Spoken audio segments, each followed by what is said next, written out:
उग्रवाद विरुद्ध रे निर्णायक लड़ाई को एक उच्च स्तर को नवापाई ऑपरेशन सिंदूर रो सफलता पाई मु ओडिशा तरफरु आमर भारतीय सैन्य शक्ति को आकाश बाहिनी नौबाहिनी पदातिक बाहिनी तथा कंबाइंड डिफेंस फोर्स को तथा देशर विश्वसनीय नेतृत्व प्रधानमंत्री नरेंद्र मोदी को कृतज्ञता ज्ञापन करुछि।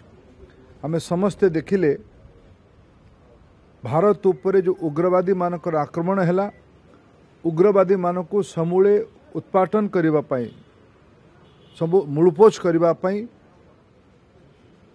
6 राति 7 सकाळे भोर रे पाकिस्तान सीमा भितरे पीओके को टपिकी 9टी उग्रवादी आड़ा को ध्वस्त करागला।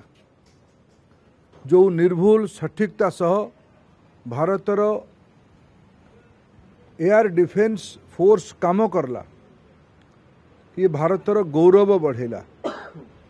तापरे पाकिस्तान रो पालट आक्रमण रे भारतर सैनिक शक्तिर जो जवाब 9 राति और 10 रे दिया गला।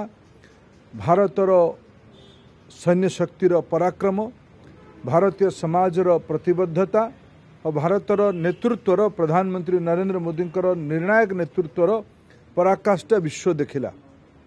आज देश रे आवश्यकता अछि सैनिक शक्ति को मन बढ़ेबा पई मन दृढ़ करिबा पई ए पई आज समाज को आह्वान करा जायछि नागरिक मान को आह्वान करा जायछि ऑपरेशन सिंदूर को समर्थन करिकी सेना को समर्थन करिकी तिरंगा यात्रा आयोजन करिबा पई मुझे ओडिशा रे एक कथा को उल्लेख करूछि। ओडिशा रे आम समस्तंकर मन आहुरी उत्फुल्लित होउछि कुंढेमुठ होउछि जेते बेले आज खबर कागज रे आमे समस्ते पढ़िबार अवसर हैला जे हमर गोपालपुर रो आर्मी एयर डिफेंस कॉलेज रु क्षेपणास्त्र परीक्षण केंद्र प्रशिक्षण केंद्र से कॉलेज रु गत काली एक नुआ मिसाइल जार ना भार्गवास्त्र बोली सेना तरफ नामित करा जायछि। आपण आमे देखिथिबा जेबे एई थर जो ड्रोन आक्रमण शत्रु पक्षरु होउतला पाकिस्तान रु होउतला भारतर डिफेंस तरफरु एककालीन सबु ड्रोन गुड़ी को ध्वस्त करिवार सुदर्शन चक्रव्यूह को आयोजन करा जायथिला।